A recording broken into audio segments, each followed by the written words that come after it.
I hope 2026 is treating you well. I'm here to make it even better for the colorists all around the world. The term middle gray, or commonly called mid gray or 18% gray, is on the cheat sheet of every colorist all around the world. Any discussion on contrast is incomplete without the mention of middle gray. Now imagine a world where you can grade as you like and still keep track of your mid gray to get the perfect contrast every single time. It's no longer a dream, but a reality that's made possible by the MidControl DCTL from RenderHub. This video will show 4 scenarios of increasing complexity of working with contrast and middle gray. The standard way of adjusting contrast in Davinci Resolve is simple. Go to your pivot in the color wheels and set it to the mid-gray value of the color space that you're working in. Since I'm working in Davinci White Gamut color space, I'm going to set it to 0.336 because that is the mid-gray value of the Davinci White Gamut color space. Once that is done, I can freely move the contrast to create a smooth S-curve around that pivot point. Similarly, if you have an image and if you do not know the color space that you're working in, you can easily find the middle gray of that color space by creating 2 new nodes and disabling the input and output transforms and going to the first node and then move to your HDR wheels and set the saturation to 0 and your contrast to 0. This will create a gray patch of your image which denotes your mid-gray value of that color space. You can click on this new node and click anywhere on the viewer. It will create a point on your curve which denotes the mid-gray value of that particular color space that you're working in. Once that is done, you can delete this previous node and enable your input and output transforms, and then you can adjust contrast freely around this pivot point. Problem of adjusting contrast with your curves is that it will produce a bad result more often than a good result because these controls are too sensitive to adjust contrast. On top of that, you don't have any visual reference of what is happening to the picture and to the middle gray. Even though the middle gray isn't changing, you do not have control over the smoothness of the curve that is being created. One more thing I have to add here is that if your image has a gray card reference, you can simply click on that. It will do the same function of creating this pivot point of your middle gray in your curves. Now let us see how the MidControl DCTL simplifies this workflow. Let me go to my power grades and grab and drop the MidControl DCTL in this brush node. You can see some ample controls over here which I'll go over in a minute. The very first slider, the midpoint slider, this is used to set the anchor point of your contrast adjustment. Right now it is at 50. As you click on show middle selection, you can see that the area in which the picture has 50 IRE will get highlighted in green. As I move it around, let's say to a value of 33.6, which is the middle gray value of this Davinci White Gamut color space, you can see it is landing on my gray card in the image. And then if you disable the show middle selection and then adjust your shadows curve and the highlights curve, it will create a smooth S-curve adjustment around your pivot point. You can view this by clicking on the show curve ramp.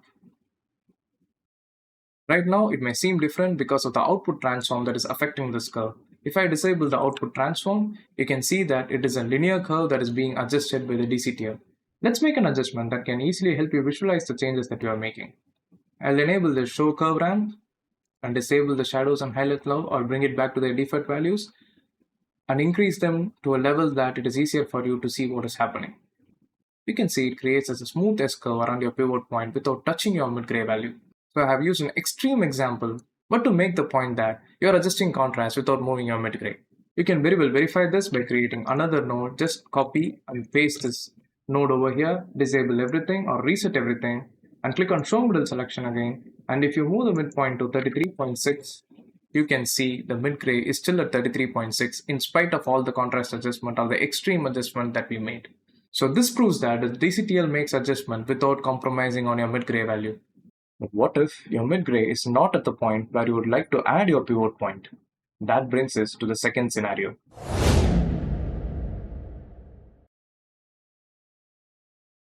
If your shot wasn't properly exposed, then adjusting the mid-gray around the default mid-gray value of that color space is pointless. What do I mean by that is, if I create a node in front of this and increase the exposure of this image by 1 stop, or let's say half a stop, this obviously means that the mid-gray is no longer at 33.6. We can verify this by clicking on the show middle selection. And you can see it has moved from 33.6, it is around a value of 35 to 38.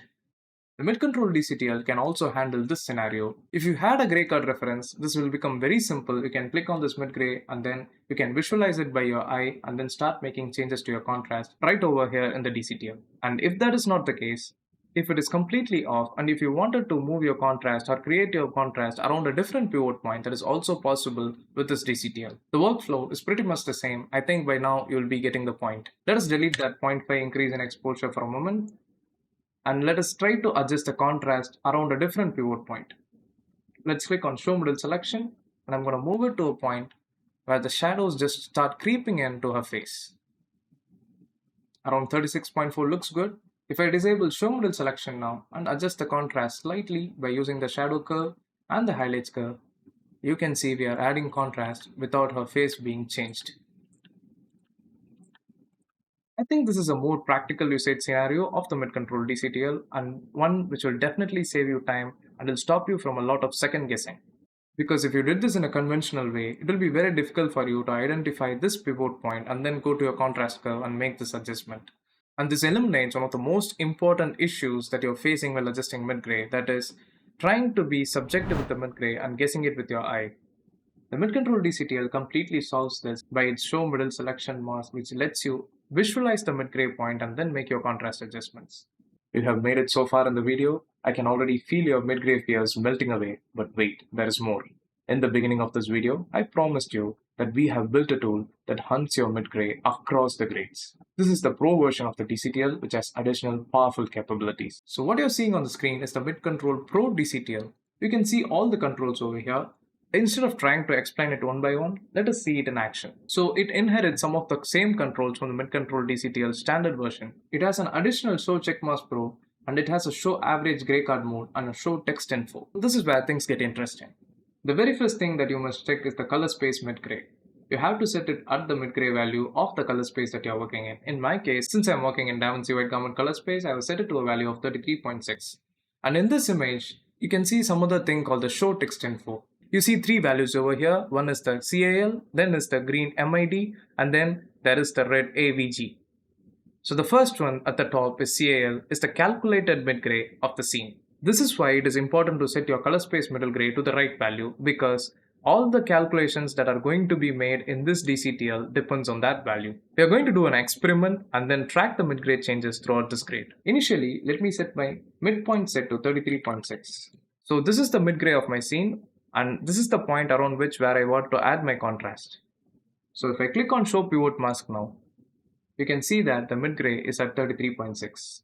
So I could adjust contrast the same way using my shadows curve and the highlights curve. You can see the mid-gray isn't changing by any value. But as I have said already, if you adjust the black point and the white point of the image, your mid-gray will change drastically. You see the magic number CAL getting updated on the screen.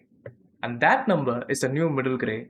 And this calculation of this new middle gray happens in real time as you adjust the parameters of the DCTL. Let's verify this. You can click on the show check mask probe and it will bring up another value called VAL, and right now it is reading 04 because that is the value that we have set it at, because it rounds to the nearest integer, and right now it is 3.9, so it is showing 4 on your screen. As you move it around, and let me bring it to a value of the calculated mid-gray, which is 39. And you can see at 39 my mid-gray card is being highlighted. That means my mid-gray has moved to a value of 39 and it has been correctly calculated by the DCTL, and it is pointing to that value on your screen. So if you want to make mid-gray changes right now, all you have to do is change your midpoint set to the value of the calculated mid-gray, and when you get close to it, it is normal that it moves around because you're bringing the pivot closer, and that means changes are happening at real time. The contrast adjustment that you've already made is also affecting the calculated mid-gray. So that all you have to do is, if you do not want to change the contrast adjustments anymore, you can just try to match both of this calculated and the mid value, and then you have the perfect contrast around the current mid-gray value of your image. So this brings me to the fourth scenario. In an ideal setting, we work on successive nodes by preserving mid-gray, but this tool has the algorithm to find and track down middle gray and show it to you on screen for all the changes you make to the image. When I began recording this video, I had not added this feature in the DCTL, but for the sake of completion, on closing the loop on mid-gray, I decided to add it and release it in the same version. Let's check this out. Here you can see one additional reading called the spot, and it reads a value of 37.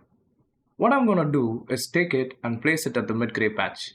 Now you can see that it gives you an accurate mid-gray reading of 34 when you place it on the gray patch. What I'm now going to do is add a couple of nodes. or even 3 nodes, and disable this spot meter for a while. And in these 3 nodes, I'm going to make drastic adjustments.